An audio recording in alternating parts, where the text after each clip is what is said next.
नाजरीन, आप देख रहे हैं हमारे यूट्यूब चैनल आग मऊ। मैं हूं नौशाद अंसारी। अस्सलामुअलैकुम। मऊ शहर के डोमनपुरा MAA फाउंडेशन में जमहूरियत बचाओ उन्वान के तहत एक मुज़ाकरा का इनेकाद किया गया, जिसकी सदारत MAA फाउंडेशन के सदर जमाल अख्तर अरपन ने की। इस प्रोग्राम में बतौर मेहमान खुसूसी समाजी कारकुन मोहतरमा तीस्ता सीतलवाड़ ने शिरकत की। इस बीच मोहतरमा तीस्ता सीतलवाड़ को बुके देकर उनका ज़बरदस्त खैर मकदम किया गया। उसके बाद प्रोफेसर ज़ियाउल्लाह अंसारी ने मोहतरमा तीस्ता सीतलवाड़ के बारे में तारुफ पेश किया। प्रोग्राम का आगाज़ MAA फाउंडेशन के चेयरमैन जमाल अख्तर अरपन ने खुतबे सदारत से किया। प्रोग्राम की मेहमान खुसूसी मोहतरमा तीस्ता सीतलवाड़ ने खिताब करते हुए कहा कि आज ज़रूरत इस बात की है कि जमहूरियत के तहफ़्फ़ुज़ और बका के लिए मौजूदा हुकूमत को किस तरह से शिकस्त दें ताकि हमें कुछ राहत महसूस हो। उन्होंने कहा कि हमारी कोशिश है कि हेठ हटाओ प्रोग्राम के तहत हम कैसे मुल्क से नफ़रत के माहौल को ख़त्म करें। मौजूदा सरकारें लोगों के अंदर खौफ पैदा करके लोगों की आवाज़ को दबाने की कोशिश कर रही है, लेकिन आपको खौफ ज़दा होने की ज़रूरत नहीं है और आपको अपनी आवाज़ बुलंद करना होगा, तभी हम खौफ व हरास के माहौल से निकल सकते हैं। 92-93 में जिस तरह से जला मेरा शहर, उसमें कोई कष्ट बाकी नहीं रहा, कोई लिमिट के बाहर चला। तो हालांकि लोग गुजरात के काम से ज़्यादा हमें जानते हैं, मगर काम हमारा उस वक्त शुरू हुआ और तब हमने ये छोटी सी फिल्म उसलिए बनाई, ये समझने के लिए कि जब हमारा शहर इस तरह जल रहा था तो वो भी 20% इलाके, चाहे वो बस्ती हो, चाहे वो फ्लैट्स हो, चाहे कॉलोनीज हो, चाहे वो इदारे हों, उन्होंने अपने आप को कैसे संभाला नफरत की आग से। मतलब सामान्य लोगों से हमने सवाल पूछा कि आप क्यों ये नफरत की आग की लपेट में नहीं आए। और जब वो आधे घंटे की फिल्म बनाई, बहुत सारा सीखा उससे, और उस वक्त हमने वो फिल्म को ये छोटे से 4 लाइनों से खत्म किया था साहिब साहब के। आज अगर वो लाइन, आज अगर हम खामोश रहे तो कल सन्नाटा छाएगा, हर गली जल जाएगी, हर घर जल जाएगा, और फिर वो खामोशी से बस एक आवाज उठाएगी, कोई नहीं है, कोई नहीं है, कोई नहीं है, कोई नहीं। ये 92-93 में हमने मेरी फिल्म के अंत में डाला था, और फिर एक राह की शुरुआत हुई। पत्रकार तो हम थे ही, जावेद हम दोनों, मगर उसके बाद हमने एक्टिविस्ट का भी एक रूप लिया पत्रकारिता के साथ साथ, और समझने की कोशिश की कि ये सांप्रदायिक जहन कैसे पैदा होता है, ये नफरत कैसे पैदा होता है। क्या सिर्फ बहुसंख्यक सांप्रदायिकता के साथ हमें लड़ना है कि अल्पसंख्यक में भी अगर इस तरह की सोच है तो उसके खिलाफ भी आवाज उठाना पड़ा। ये सब सवाल हम करते गए और उससे बहुत बड़ी सीख मिली। 10 साल भी नहीं बीते और गुजरात का जनसभा 2002 के बारे में मैं बाद में कहूँगी, कुछ थोड़ी बातें, मगर उसके बाद 2014 का जब एक नजरिया देश के सामने आया, और वो 16 मई और 26 मई की जो तारीख, जिससे साफ पता चल गया कि किस तरह की हुकूमत हमारे देश पे राज करने वाली है। तो पहले 10 फोन में से जो मेरे पास फोन आए उन दिनों में, मेरी बहुत गहरी दोस्त गौरी लंकेश का फोन आया, जिसकी जान नफरत की गोलियों ने 5 सितंबर 2017 को दी। और वो गौरी लंकेश मुझे फोन करके रो के कह रही थी कि तीस्ता अब तुम्हारा क्या होगा, तुमने जो जंग छेड़ा है, अपने कंधों पे लिया है, तुम तो अभी दुश्मन नंबर 1 बन गई हो, तो क्या होगा। बहुत सारे फोन आते गए और मैं सोचती गई अभी क्या करना चाहिए, क्या लिखना चाहिए, सोशल मीडिया पे कुछ तो लिखना ही पड़ेगा। और फिर मुझे बर्टोल्ट ब्रेक्ट की 4 लाइनें याद आई और मैंने वही 4 लाइन 16 मई को मेरे फेसबुक पेज पे लिखी, तो मैं आपके साथ शेयर करना चाहती हूँ। क्या जुल्मतों के दौर में गीत गाए जाएंगे? क्या जुल्मतों के दौर में गीत गाए जाएंगे? हाँ, जुल्मतों के दौर में गीत गाए जाएंगे, जुल्मतों के ही गीत गाएंगे। और यही काम गए 5 साल में हमें करना पड़ा। बहुत सारे हमले हुए, हमले के बारे में बाद में बात करेंगे, मगर ताकत हमें लोगों की दुआ से मिलती है और हर शहर और हर गांव के लोगों की मजलूम की दुआ की वजह से हम आज भी खड़े हैं आपके सामने। बहुत कोशिश की गई कि हम हमाम में नंगे किए जाएं। हमारा ऑर्गेनाइजेशन बैन नहीं है सर, सिर्फ उनके अकाउंट फ्रोजन है। बैन होते तो फिर वो अलग बात होती, मगर बहुत सारे, कोई कसर सरकार ने नहीं छोड़ी।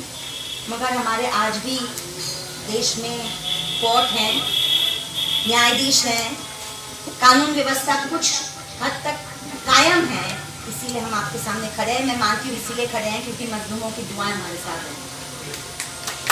और एक बहुत अच्छी ये बात है कि 5 सालों में जो हमारा काम, जैसे जिक्र किया गया, प्रोफेसर जिया साहब तालीम और शिक्षण से तारुफ रखते हैं तो उनको पता है कि सिर्फ कानून व्यवस्था पर हमारा काम नहीं है, मगर इतिहास और सामाजिक शिक्षण पे भी हमारा काम है। तो चाहे वो हमारा खोज प्रकल्प हो, जो स्कूलों में काम हम चालू रखते हैं, या चाहे गुजरात जन सरकार, दंगे नहीं थे सर, दंगा उसका नाम मत लीजिए, 1 साइडेड जेनोसाइड था वो। इनके केस को लेकर हमारी लड़ाई आज भी जारी है। झाकिया जाफी अपा का केस जुलाई में वापस लगेगा सुप्रीम कोर्ट में। और न सिर्फ जो पुराने काम जो हमने स्थापित किए थे और चालू किए थे वो तो हमने चालू रखे ही, मगर साथ साथ मजलूमों की दुआ की वजह से, हमारे ट्रस्टियों के साथ की वजह से, हमारे लाखों हजारों लोगों की वजह से आज भी हमारा काम आसाम में भी चल रहा है, सोनभद्र में भी चल रहा है, और हमारा गेट हटाओ कैंपेन भी हमने नया शुरू किया। मैंने ये 17-18 साल की एक्टिविस्ट की जिंदगी में देखा है कि अगर नीयत साफ है तो कोई आपको रोक नहीं सकता, कोई नहीं रोक सकता। चाहे वो ताकत अपने आप को कितने भी पावरफुल समझे, जो भी समझे। और बस मैं यही आप दोस्तों आपके साथ कहना चाहती हूँ, बस खामोशी तोड़िए। डर लोगों में बैठ गया है, लोग सहम गए हैं, और बार बार जिक्र हो रहा है कि 2019 का चुनाव क्यों इतना महत्वपूर्ण है। तो इसलिए महत्वपूर्ण है क्योंकि ये देश की दिशा तय करेगा। ये तय करेगा कि क्या हमारे समाज और हमारी सरकार की शक्ल वही रहेगी जो 250 साल के ब्रिटिशों के खिलाफ के आंदोलन के बाद तय किया गया कि यहाँ पे लोकशाही और जमहूरियत और संवैधानिक एक शक्ल बनाई जाए। वो अचानक नहीं हुआ, वो बाहर से किसने नहीं लाके रखा। कोई मॉडल हमने बाहर से इंपोर्ट नहीं किया, जैसे गुजरात मॉडल को इंपोर्ट किया गया। 250 साल के संघर्ष के बाद, जिसमें किसान भी थे, मजलूम भी थे, वर्कर्स भी थे, मुसलमान भी थे, आदिवासी भी थे, दलित भी थे, क्रिस्टी भी थे, ब्रिटिश हुकूमत को निकालने के पीछे सब ताकतें थी। और जैसे ये संघर्ष बढ़ता गया और मजबूत बनते गया और उनको जाने का उनका वक्त आ गया, तब ये तय हुआ लोगों के बीच में से बहस निकाल के कि अगर ये देश को कायम रहना है, अगर ये देश को मजबूत बन के कायम रहना है, तो उसका शक्ल संवैधानिक ही होना पड़ेगा। It was a practical decision and a pragmatic decision and a principle decision. इतिहास हमें सिखाता है, इतिहास हमें ये सिखाता है कि बड़े और बड़े गहरे जो ठहराव समाज लेता है वो सिर्फ वसूलों पे नहीं लिए जाते। हाँ बिल्कुल, वसूल उसकी बुनियाद होती है, मगर वसूलों के साथ साथ एक डीप रूटेड प्रैग्मेटिज्म होता है। आपको अगर इस तरह के लोग जिसमें अनेकता विभिन्न है, जिसमें जात पात, लिंग, जबान, संस्कृति, धर्म, मजहब हजारों हैं, उनको अगर साथ में बांध के अगर आपको रखना है तो कम से कम सपना बराबरी को आपका दिखाना पड़ेगा। और अगर वो सपना आप तोड़ देंगे, जैसे 5 साल में कुचला गया है सपना, तो फिर वो एकता भी टूट जाए, वो मजबूती भी टूट जाए। और इसीलिए 2019 का चुनाव इतना महत्वपूर्ण है। ये तय करेगा कि क्या संविधान हमारा मजबूत रहेगा या हमें उस तरह की ताकत वापस 50-100 साल पीछे ले जाएगी जिसमें जात व्यवस्था, गैर बराबरी और बहुत सारी चीजें शामिल थी जो 21वीं सदी में कोई रंग या रूप नहीं लेनी चाहिए कहीं पे। मैं तो फकर से कहती हूँ कि ये जो हमारा देश दक्षिण एशिया में भारत का धर्मनिरपेक्ष रहना और लोकशाही रहना, ये सारे रीजन के लिए बहुत इंपॉर्टेंट है, बहुत महत्वपूर्ण है। क्योंकि अगर भारत हिंदुस्तान मजबूत रहेगा तो बाकी दक्षिण एशिया में इस तरह की ताकतें को मजबूती मिलेगी, नहीं तो रूढ़िवादी ताकतें ही बढ़ेगी। तो बहुत बड़ी जिम्मेदारी है। आप हमारे अगर देखिए तो पॉलिटिकल पार्टीज परफेक्ट नहीं है, बहुत सारी खामियां हैं, बहुत सारे कॉन्ट्रडिक्शंस हैं, बहुत सारे सामने साफ है कि वो ताकत जो दिल्ली और अन्य राज्यों में बैठी है, जो संविधान को चलने पे तुली है, उसको किसी भी हार में हराना, चाहे वो ग्राम पंचायत में हो, चाहे वो ग्राम पंचायत में हो, जिला परिषद में हो, असेंबली में हो, विधानसभा में हो या सांसद में, ये हमारा मंशा और मकसद होना चाहिए। वो शॉर्ट टर्म हमारा गोल है, मतलब शॉर्ट टर्म हमारा गोल है कि हम इनको हराएं। बहुत अफसोस की बात है कि विपक्ष साथ में नहीं आया, साठगांठ नहीं हुई। ये भी और बहुत बड़ी बेचैनी की बात है कि अगर साठगांठ हो जाती तो फिर कोई डाउट ही नहीं रहता कि रिजल्ट क्या होता, वो भी हकीकत नहीं हुआ। तो इसी कंफ्यूजन के बीच में उत्तर प्रदेश एक बात तय करेगा, उत्तर प्रदेश में मऊ एक बात तय करेगा, गाजीपुर, इलाहाबाद दूसरी बात तय करेगा, मगर उसमें एक बात कॉमन रहनी चाहिए कि वो ताकत जो संविधान में नहीं मानती है उनको हरा दो। दूसरी बात, ऐसा नहीं है जैसे कहा गया 1957 और 2014 के बीच हाशिमपुरा नहीं हुआ, नेल्ली नहीं हुआ। नेल्ली का नाम तो कोई लेता ही नहीं और मुझे बहुत बुरा लगता है। सबसे पहले आसाम में फॉरेनर्स के नाम पे 2,500 हमारे मुसलमान भाई बहनों का कत्लेआम हुआ फरवरी 1983 में। इसका कोई जिक्र भी नहीं करता। कभी कभार हम लोग 84 का जिक्र कर लेते हैं। मैं आपको हाथ जोड़ के कहती हूँ कि जब हम अब ऐसे जलसे में बैठे तुम्हारे सिख भाई बहनों के साथ जो हुआ 84 में, उसका भी हम जिक्र करें, क्योंकि मैं मानती हूँ, मैं दिल से ये बात मानती हूँ कि अगर नेल्ली में जो दोषी थे, चाहे वो पुलिस ऑफिसर हो, आर्मी ऑफिसर हो, जो भी हो, अगर उनको सजा मिलती तो 84 ना होता। अगर 84 दिल्ली में सजा मिलती तो 92-98 बम्बई नहीं होता, और अगर 92-98 बम्बई नहीं होता तो फिर गुजरात 2002 होता। ये जो एक कल्चर ऑफ इम्प्यूनिटी हम कर रहे हैं, सरकार एक जगह पे, मगर ये जो एक महसूस करता है कातिल कि हम जो भी करेंगे हम पकड़े नहीं जाएंगे, क्योंकि हमको बचाने में पूरी व्यवस्था लग जाएगी। उसके लिए हमें आवाज़ उठाना पड़ेगा। और इसलिए मैं आपसे विनंती करती हूँ कि 84 को भी आप अपने डिस्कोर्स में लाइए कि हमारे सिख भाइयों के साथ, बहनों के साथ जो दिल्ली शहर में, कानपुर में, भोपाल में हुआ, उसका भी हम जिक्र करें। जब हम अल्पसंख्यकों की बात करते हैं, लोकशाही की बात करते हैं, तो जो भी अल्पसंख्यक के साथ जब भी होता है उसके लिए हमें आवाज़ उठाना पड़ेगा। एक बार आपका यहाँ मऊ में आना किस मकसद के लिए हुआ? मकसद यही है कि इस देश की ये सूरत हाल में नागरिकों का लोकतंत्र को लेकर क्या फ़र्ज़ बनता है।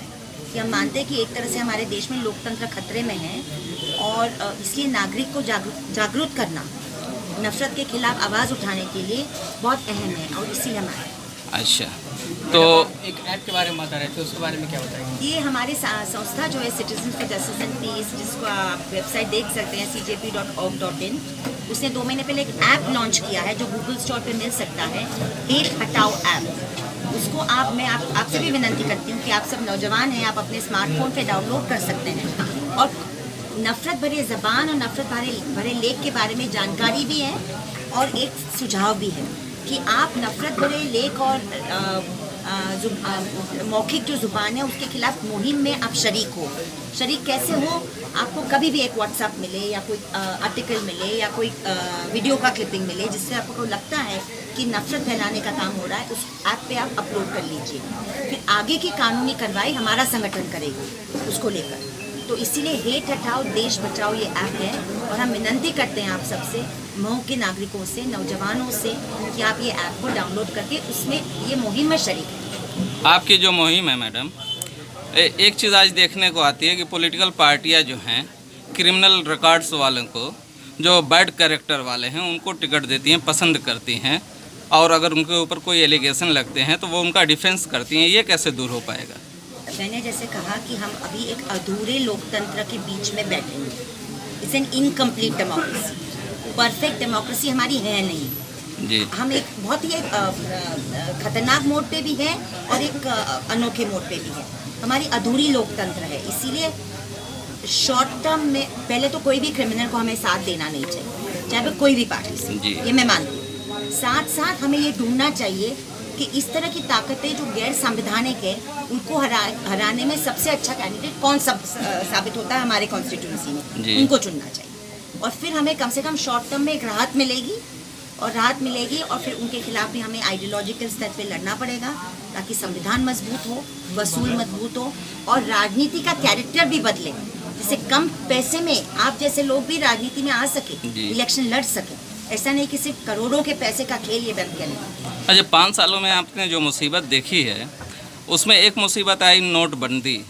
नोटबंदी के बाद आपका क्या तजुर्बा रहा है? लगता है कि नोटबंदी के बारे में मऊ के रहने वाले, बनारस के रहने वाले, जो हमारे बुनकर भाई है, वो सबसे ज्यादा जानते हैं।